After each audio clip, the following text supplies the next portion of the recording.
Hi, I'm Nathan East, and today we're going to go over fundamentals in bass playing. Glad to have you with us with your basses, and first of all, we'd like to tune up. First, we'll start with the G string.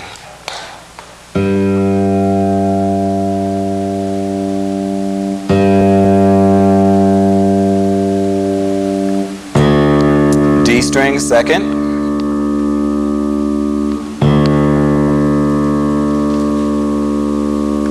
Next, the A string.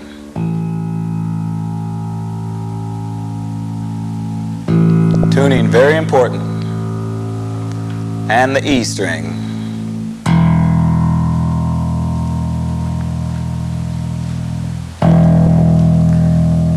And for those of you with 5-string basses, the B string. It's the low B string.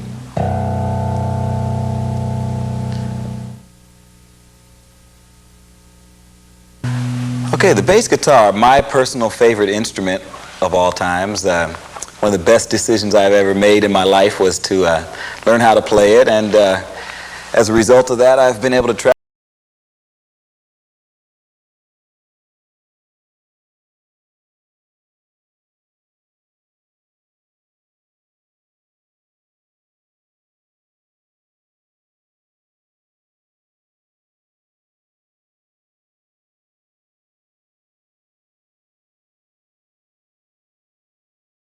Something that I usually use, and there are a lot of exercises that I used to play to help me develop the two-finger technique. It's the 2 fingers, the first finger, and the second finger.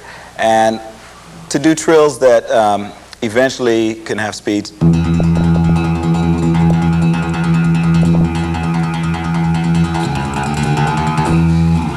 What I used to do is practice very slowly, and we can take a look at a closer look at this exercise. Starting out very slowly, alternating fingers, noticing the difference.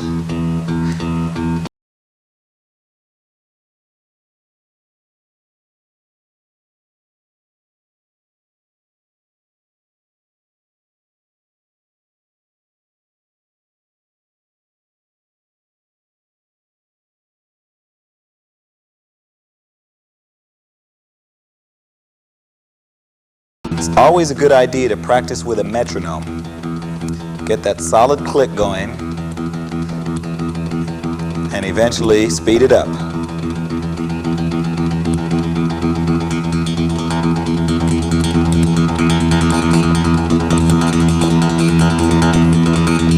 Notice the tone difference.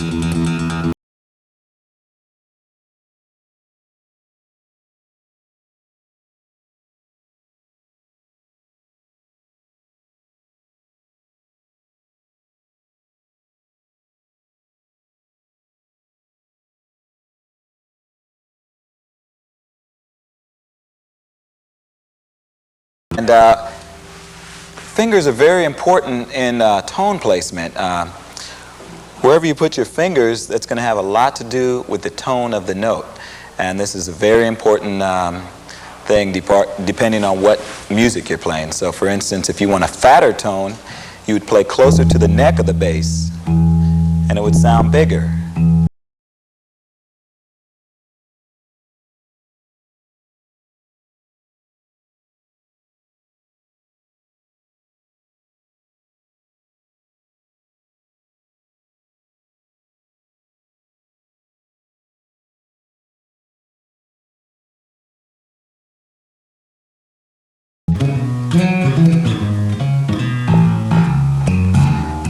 You would play closer to the neck.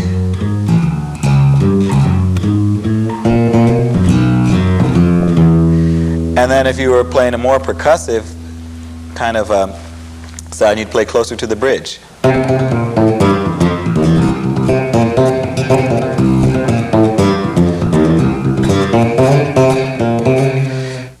Then there's yet another dimension to the tone that you can get, and that's by using a little bit of your fingernail as a pick. So there's the sound of just your finger, but then there's the sound of your fingernail. And we use this on records often where we want the bass to sound sort of like a guitar where it can be.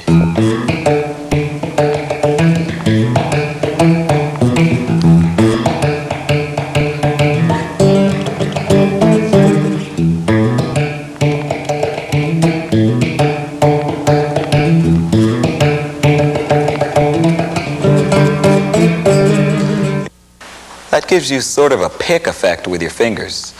Now there's a cross string groove that we can do that it's sort of like target practice where you're playing and jumping a string, playing the octaves for instance. And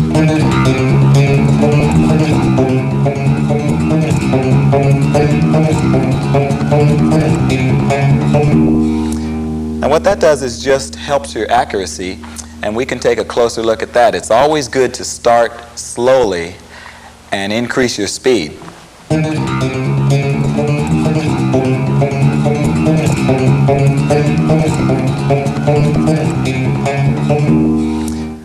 Now that was fun, wasn't it?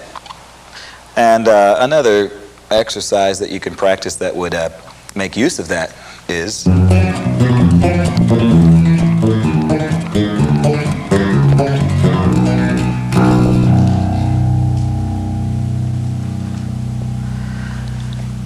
okay, next we'd like to work on the left hand technique. Now that you have the right hand pretty well worked out, there are a few exercises that are just good to do, and we'll do some together. It's like calisthenics when you wake up in the morning, and these are some of the first exercises that I learned, and I find them very helpful in getting the left and right hand coordination together. First of all, we would start at the first fret, and since I have a 5-string, we'll start on the B string with the note C. And what we're going to do is alternate fingerings. We're going to go across the neck of the bass, starting with the first 2 fingers.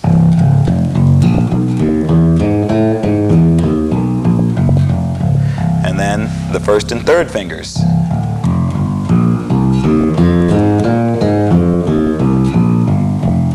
And then fingers 1 and 4.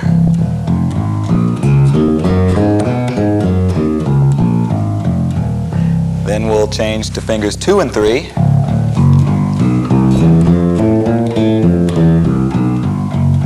And 2 and 4.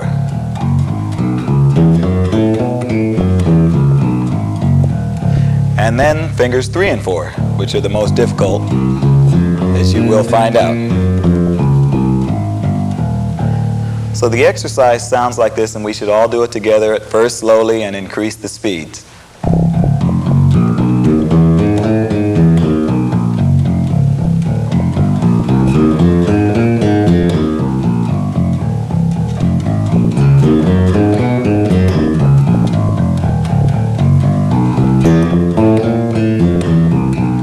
Stretch those fingers out.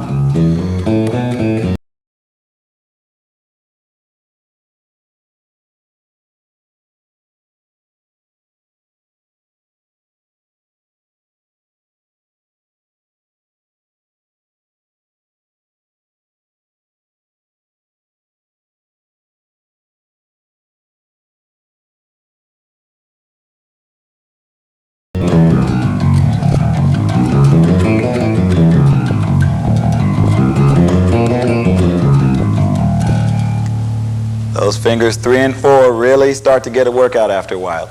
And then, of course, we'll practice it faster each day. It's a good idea to practice with a metronome because it helps keep your time together. So if you happen to have a metronome, start with a slow tempo and always increase. It's very important that in all of these exercises that you learn to play them well and accurately at a slower tempo and then speed up. And pretty soon we want to play them.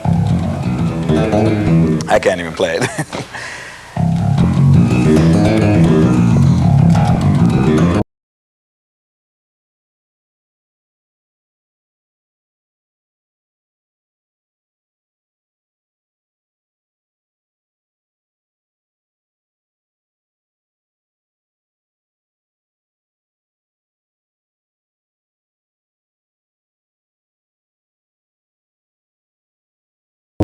That stays on the same string.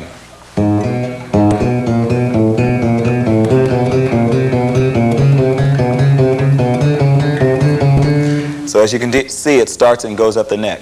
So we'll take a closer look at the combination of fingers.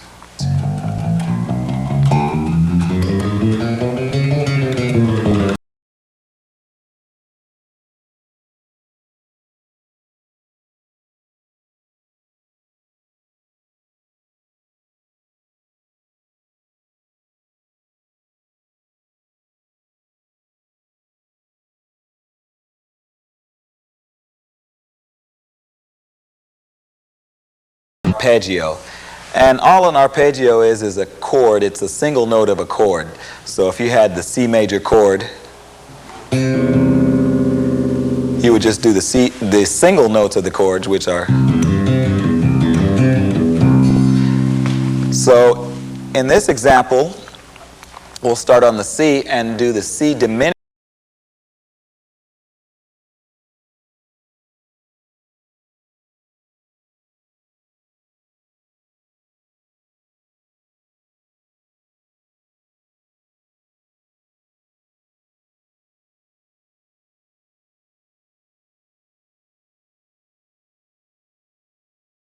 And get through all of the notes. So let's take a look at this one.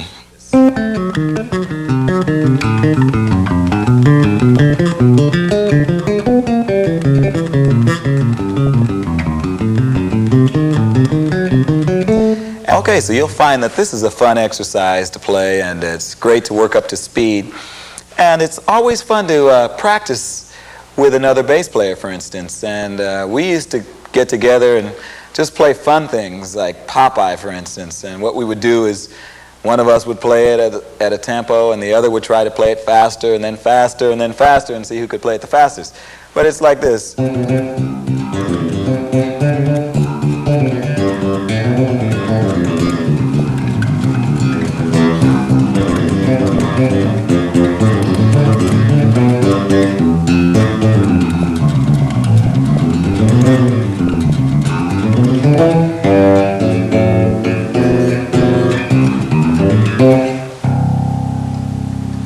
Okay, and then the other one would go.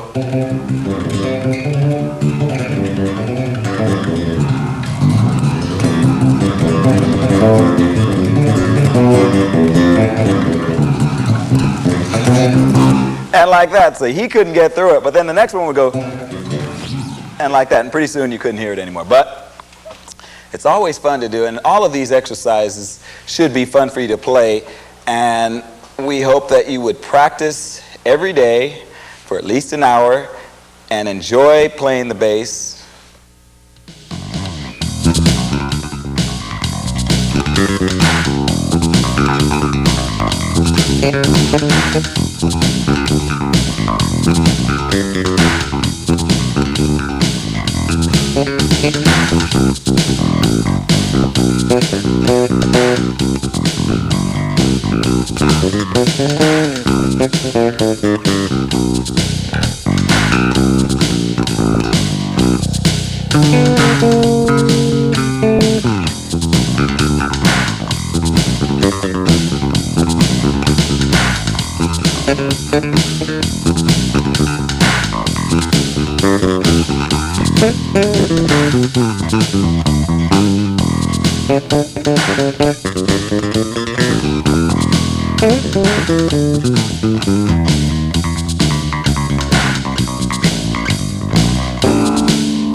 double stops are very effective and useful in many types of music. One of the masters of that I used to listen to of the double stops is Chuck Rainey, who you can hear his work on all the Steely Dan records and Quincy Jones old record, Aretha Franklin. The list is endless, but he used to have so many great double stops with taking advantage of playing.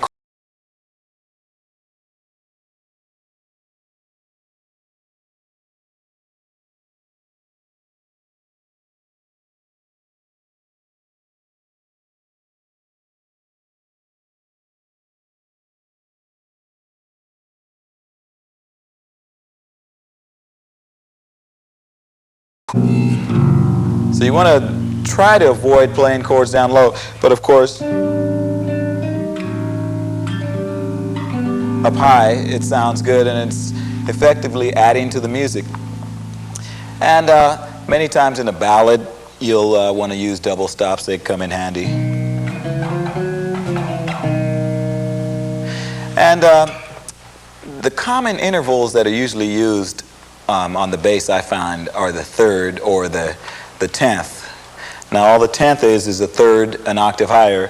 For instance, if you have the C scale, which is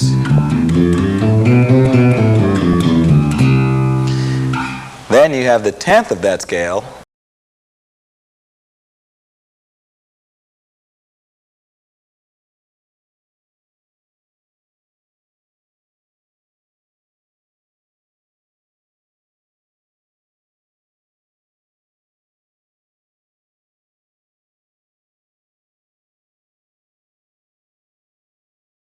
Often hear those.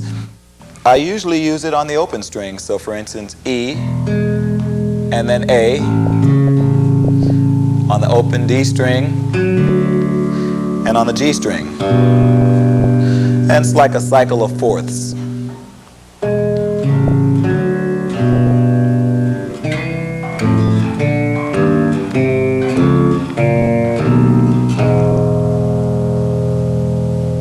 Okay, very interesting. Anyway, you get to see what it's like to take advantage of the notes that are available when you're playing an open string.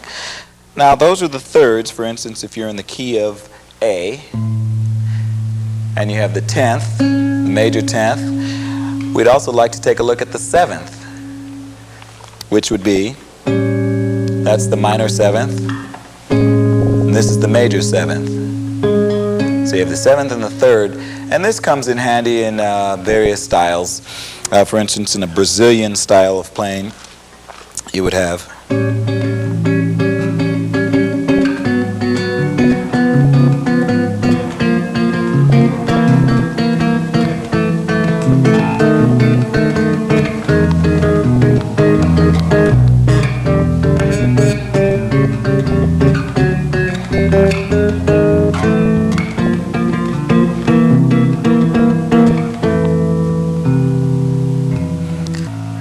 wasn't that special? Thirds and sevenths. We love those thirds and sevenths. Here's another groove that has thirds and sevenths, only in a little different vein. 1, 2, 3, 4.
So you can see how much fun playing bass can be, and that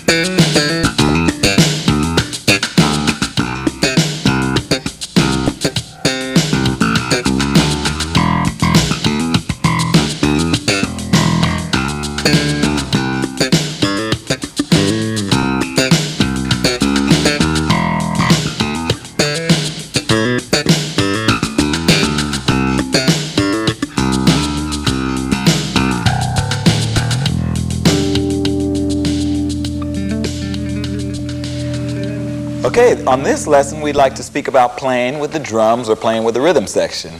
Now in rhythm section playing, the drummer is your best friend, and it's very important that you listen to two primary things: his kick drum and his snare drum. And a lot of different drummers put the kick and snare in different places in relationship to each other, and sometimes it takes a little bit of getting used to playing to a certain drummer, one as opposed to another. I've had experience playing with some of my favorite drummers, Phil Collins, for instance, who has a very interesting placement of all his grooves, Jeff Porcaro, John Robinson, some of my favorite drummers who are almost like metronomes, but each one has a different place where they put the beat. And it's very important that we listen at all times to the drums. I had a chance to spend some time with Cannonball Adderley before he passed, and one of the things he said before he died was that one of the most important things we can do as musicians is listen. And with that, what we want to do is listen to the drums and just see what the pattern the drums are playing. Now this is a normal R&B pop kind of pattern. And you notice what the kick drum is doing, and you notice what the snare is doing. So the obvious thing to do would be to match the kick drum, which would be, that would be the first obvious thing that you could do. Now, in trying to get more creative, we could do something like change notes.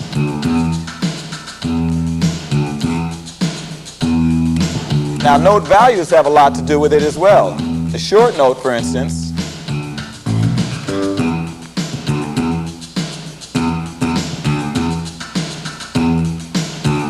now that's playing exactly what the kick drum is doing. But you can think to play in between the kick drum. For instance, if you wanted to play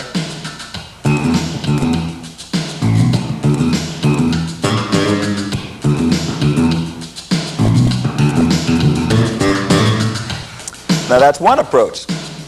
Another approach is to play a more guitaristic kind of part that would sound like this.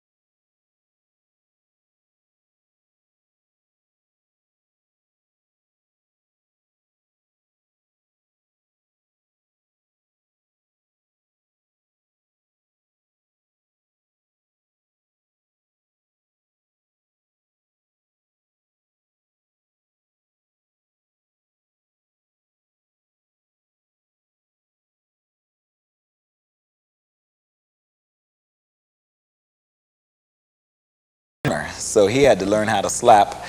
But fortunately now we have drum grooves, and it helps us in our slapping techniques.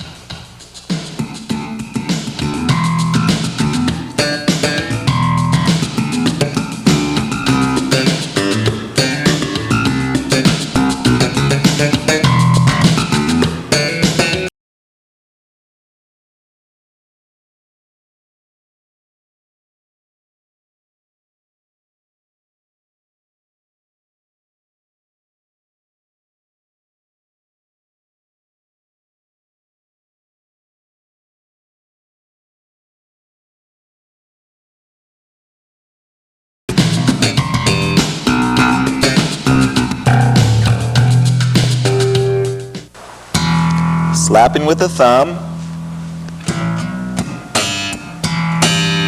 pulling on the G string with the forefingers,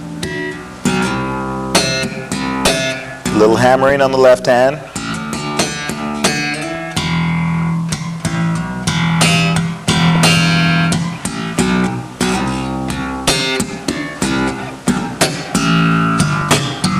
groove in E,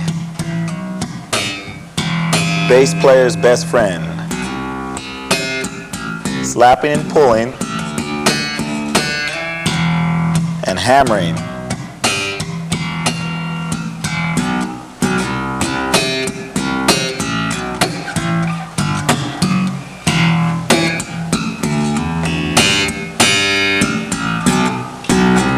Sliding.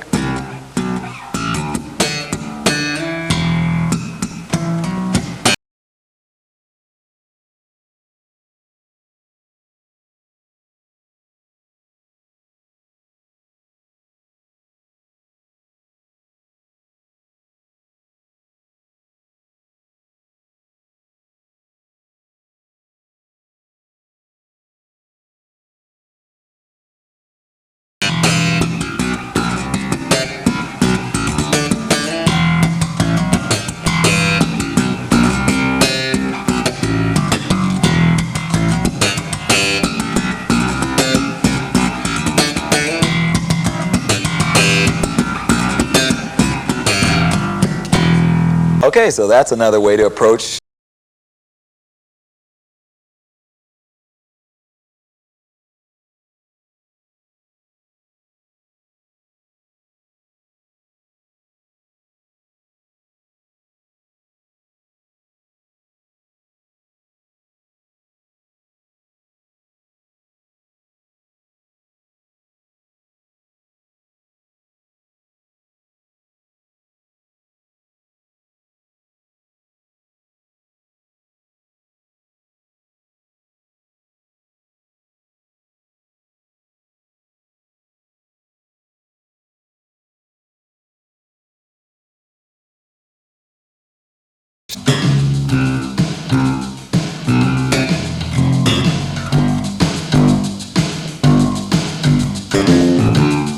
Regular blues changes.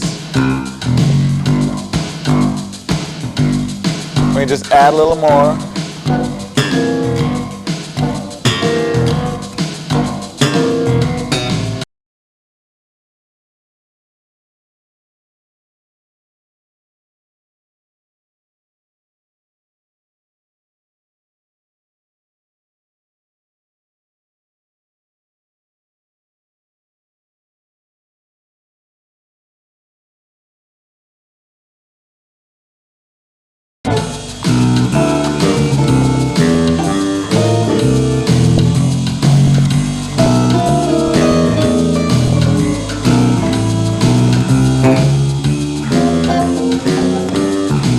Now we're going to accompany the guitar solo.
Now you play.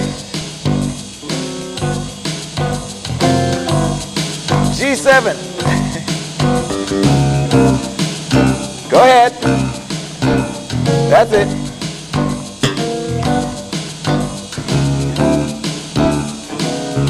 You're getting it. All right, come on, a little more now.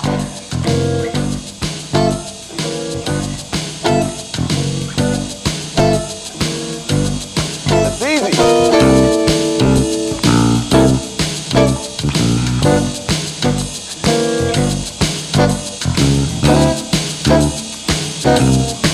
That's it. I'm going to give you one more chorus.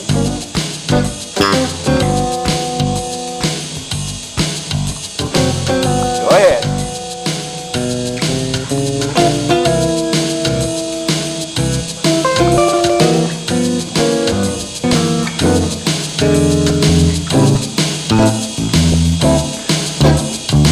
Very good. Give yourself a round of applause.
Lionel Richie.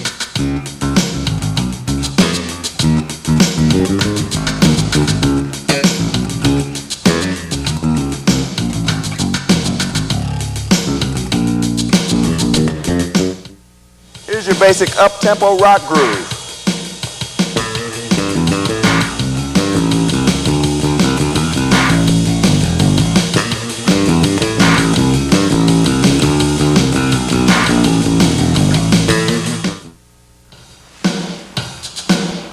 On this groove, we'll just have two changes to play over, A minor and D7. There's millions of things you can play over these, and this is just but one of them.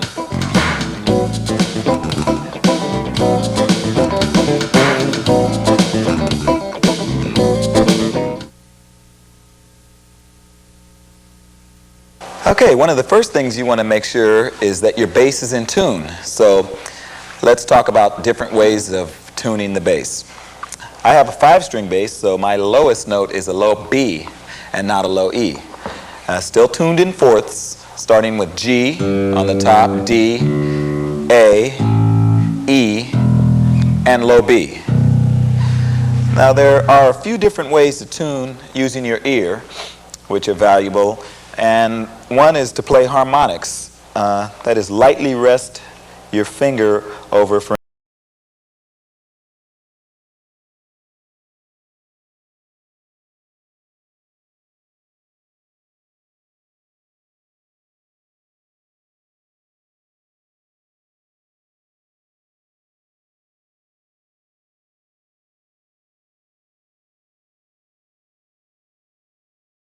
and do that on each string. So since we don't hear any beats, it sounds to be in tune. I'll show you what it would sound like if it were out of tune.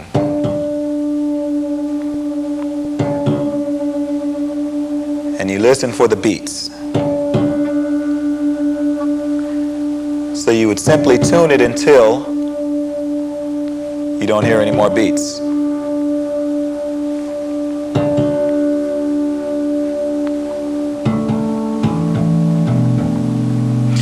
Now, since the bass is so low, the harmonics help because they are an octave higher, and it's also easy to play out of tune because a lot of the notes are very low, and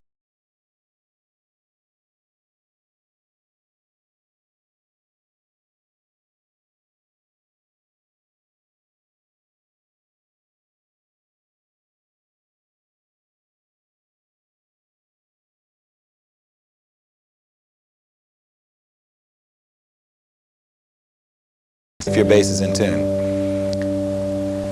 Now, if all those methods fail, for instance, you're in the studio or everyone is playing, it's actually a very good idea to pick up an electronic strobe tuner. Now, we have one here, and this is a Yamaha, and many companies make them, but what this allows you to do is tune without having to hear the bass.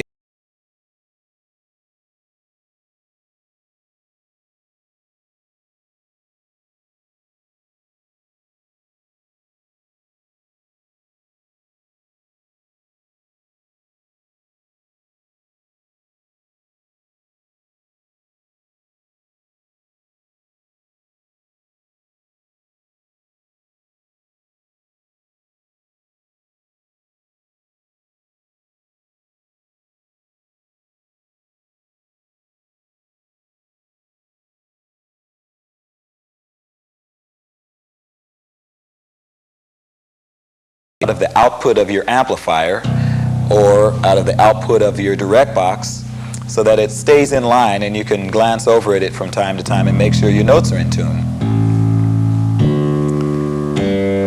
And another good thing to do is to, say for instance, play one note and make sure that one note is in tune across the bass. For instance, we'll play the E on the G string, E on the D string, E on the A string, and the low E on the E string, E on the B string.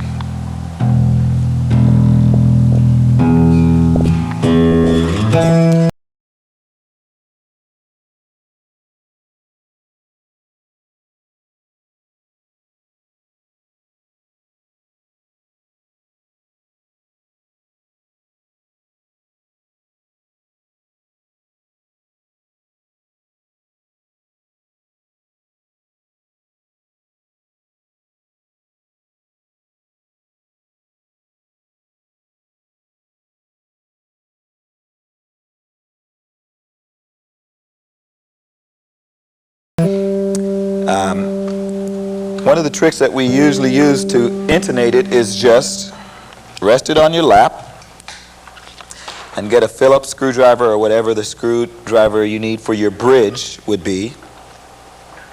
Go down here to the bridge and lengthen or shorten the string yourself.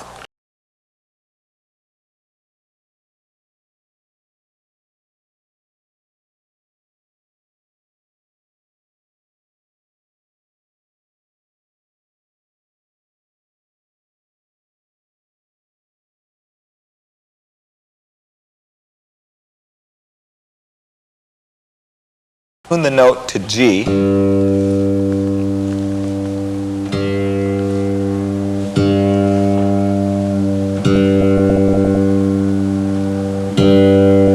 We would get the G centered on the tuner, then we'd play the harmonic, make sure that was centered. Then we'd hit the note. Now if I notice that the tuner is a little bit off, for instance sharp, that means I have to lengthen the string to make it flatter again. So we go down to the bridge and make the string longer. Now one trick that I usually use in determining whether I should make the string longer or shorter is I look at the tuner, and if the notes move to the right of the center position, that means I have to move the bridge to the right or make it longer. And if the notes on the tuner move to the left of the center position,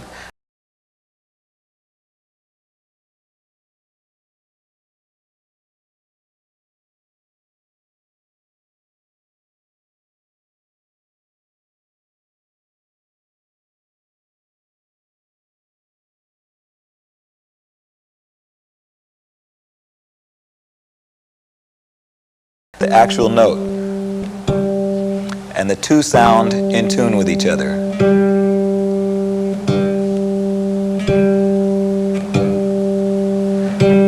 Now your bass is intonated, and all the notes will be in tune throughout the neck.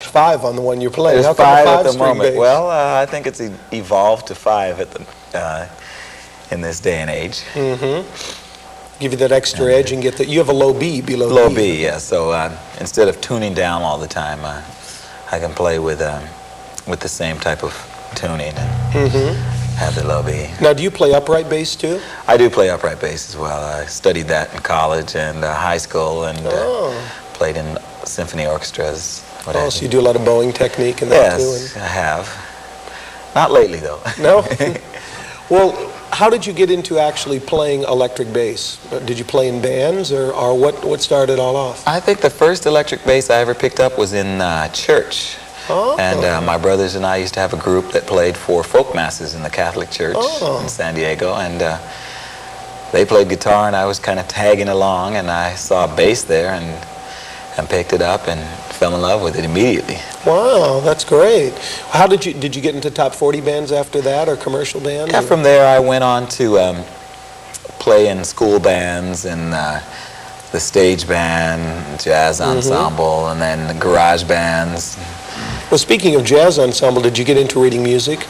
I did. You mentioned the upright bass. And Yes, actually my first instrument was cello, so I had to learn how to read. That was in junior high school, and when I got to high school, I discovered the bass. And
in London to play this in about a week or so. wow, that's great. That's terrific. So I think back then a lot of groups where I was very influenced by James Brown, some of his bass lines. Top of the Stack was one of the first ones.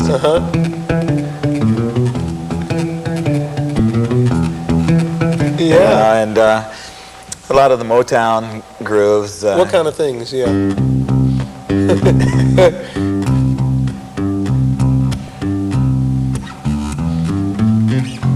You know, those kind of things. Yeah. And I used to say, well, what is that playing that? You know, and the bass line was always very memorable. You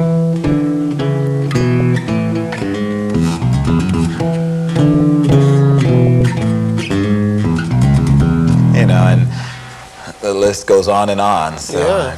What about like funk and things like that? Is there anything to real? I listen to, well, there are a lot of funk groups out, Kool and the Gang. Earth, Wind and Fire was one of my favorites. Verdine White, one of my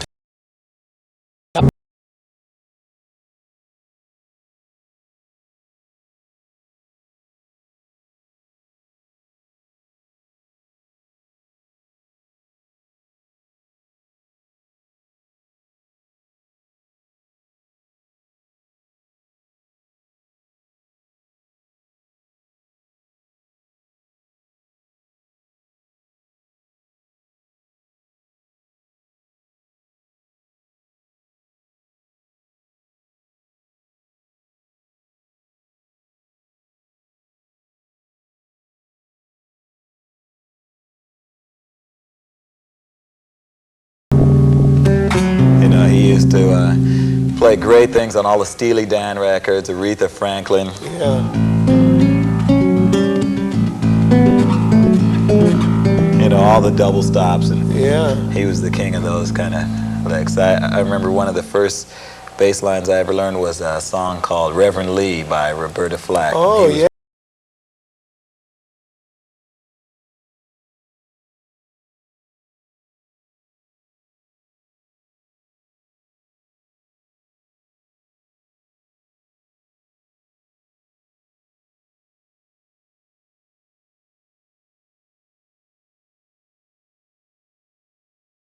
Graham and those Larry guys. Graham, the inventor of all the popping. He did hair, and he had Graham Central Station, and that was the first time all the guys in my band were coming back from Oakland saying, there's a guy up here that's unbelievable. He makes the bass growl, and he did the slapping and popping.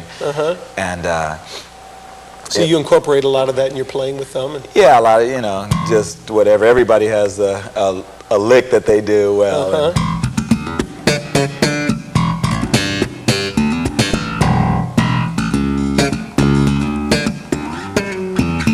you know, whatever. And he was a big influence on bass players. Very big influence.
One of the first things I did was, because I was very intrigued by studio, you know, and perfect kind of setting and having your instrument recorded in under perfect conditions. And what you do is find someone in your town or who's doing a lot of studio work and kind of get under their wing and say, sort of hey, like a sponsor then. exactly. Yeah. And I did just that with one of my friends in San Diego where I was raised. Yeah. And just call up and said, listen, I play bass and I'm kind of interested in breaking into this studio situation.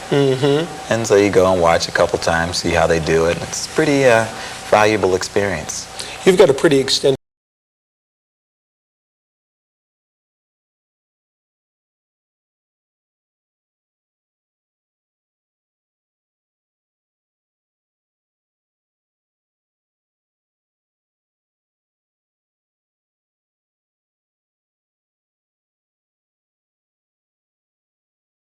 I noticed this bass right here. Tell us a little bit about this. It's got your name on it, and it's got, Well, looks this- like a real, This it's got is a great sound. A bass, thank you. This is a bass that they made especially for me and from Japan.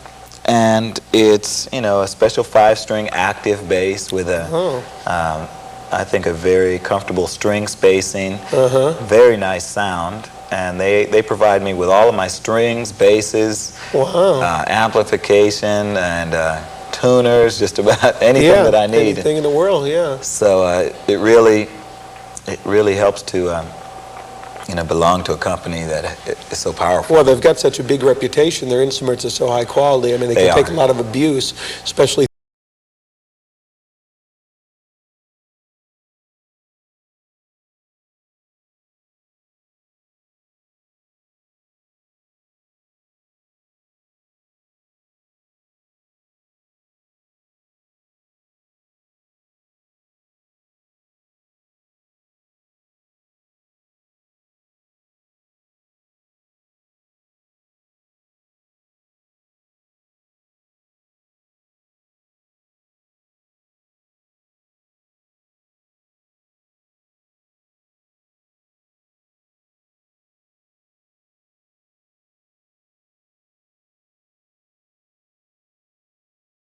I made. Yeah, yeah. And it's heartbreaking when you don't make the audition, and sometimes you feel like hanging it up. But interestingly enough, some of the groups that I auditioned for before I started working in the Los Angeles area and failed miserably at the audition, turned out to be good friends with them and make records with them later on. Yeah.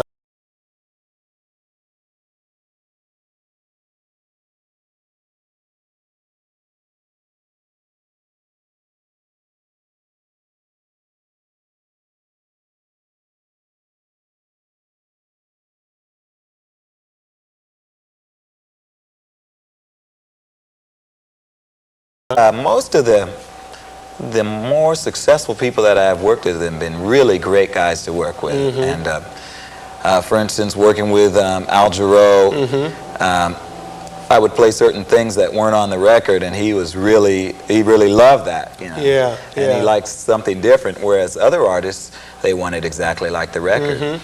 Quincy Jones is one of the nicest producers, men in the business, and you go in the studio with him, immediately makes you feel at home. And Eric Clapton is like a brother to me. We have great times. Oh, that's great. On the road together, and again, there's a very mutual respect on both of our parts, and it just makes the gigs really fun. Wow, wow, sounds like a great deal of experience. What is, getting down to the specifics, what do you actually practice in the early stages of your playing? Did you have certain, we discussed earlier in the lessons about technique, certain things, was there a certain number of hours a day you practiced, or did you work with records, or what did you do? Well, yeah, I would say that there was an interest there, so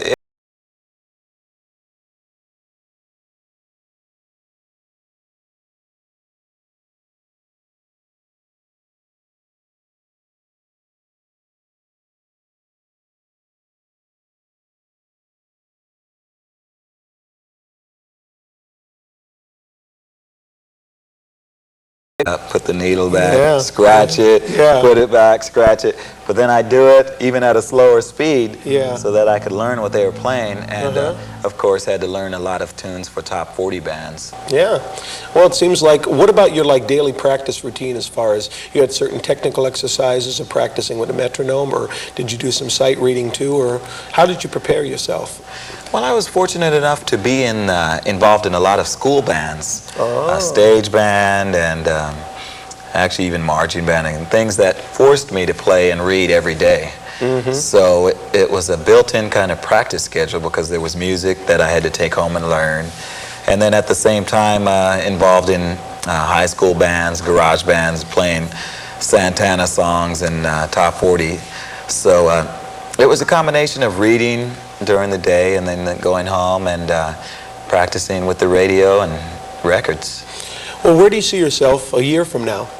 What's the future hold for Nathan East? Well, I think since I built a studio at home, there's going to be a lot more production that I'm going to get involved with, and eventually artist with my brother Marcel, who's a talented producer, guitar player, writer. Yeah, great drum programmer too. And drum programmer, which is important nowadays. Yeah, I know. Programmed all the drums for the solo videos. And both of you are pilots too, so you can